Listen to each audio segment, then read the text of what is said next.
Zee 24 तास एक पाऊल पुढे। जालनाकरांच्या पिण्याच्या पाण्याचा प्रश्न आणखीनच भीषण झालाय। चौफेर, कोरडी ठाक धरणं आणि आटलेल्या विहिरींचं चित्र असताना आता टँकर चालकांनी सुद्धा दुष्काळग्रस्तांना पाणी देणं बंद केलंय।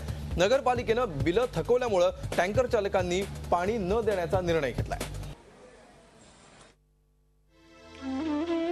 जालना सर्वाधिक दुष्काळाचा जिल्हा।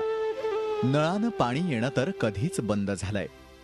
शहराची पाण्याची गरज लक्षात घेऊन पालिकेनं पाण्याचे 25 टँकर्स सुरू केले आहेत। हे कंत्राट एका एजन्सीला देण्यात आलं। मात्र गेल्या 3 महिन्यांपासून पालिकेनं कंत्राटदाराचे 51 लाख रुपयांचं बिल थकवलंय।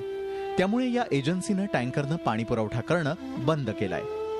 आमचे 25 टँकर आहेत आणि त्यांच्याकडे आमचं 5 महिन्याचं बिल थकीत आहे आणि ते थकीत बिल ते आम्हाला देण्यास टाळाटाळ करत होते। त्याच्यामुळे आम्ही टँकर बंद केलेले आहेत। शहरातला पाणी पुरवठा बंद होताच नागरिकांची ओरड सुरू झाली आणि मग कुठे प्रशासनाला जाग आली।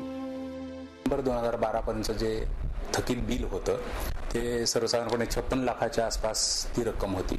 पैकी आपण 15 लाख रुपये अदा केलेले आहेत आणि आजच मी बैठक घेऊन संबंधितांना सूचना दिलेल्या आहेत आणि पाणी पुरवठा आता आगामी 2 दिवसामध्ये सुरळीत होईल अशी माझी अपेक्षा आहे। जालना शहराला पाणी पुरवठा करण्यासाठी जायकवाडी जालना योजनेचं काम प्रगती पथावर आलंय।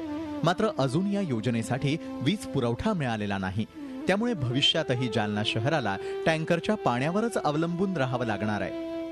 चालू वर्षी अत्यंत पाण्याची भयानक अवस्था आहे आणि नगर परिषदनं ह्या विषयावर जो तोडगा काढायला पाहिजे होता पाण्याचा, त्या आधारे त्यांनी नगर परिषदच्या मार्फत पाणी पुरवठा होणाऱ्या टँकरचा पाणी पुरवठा बंद केलेला आहे।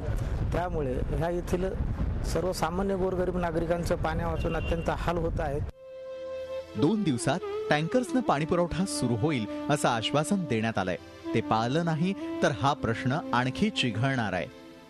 झी 24 ताससाठी नितेश महाजन, जालना। झी 24 तास एक पाऊल पुढे।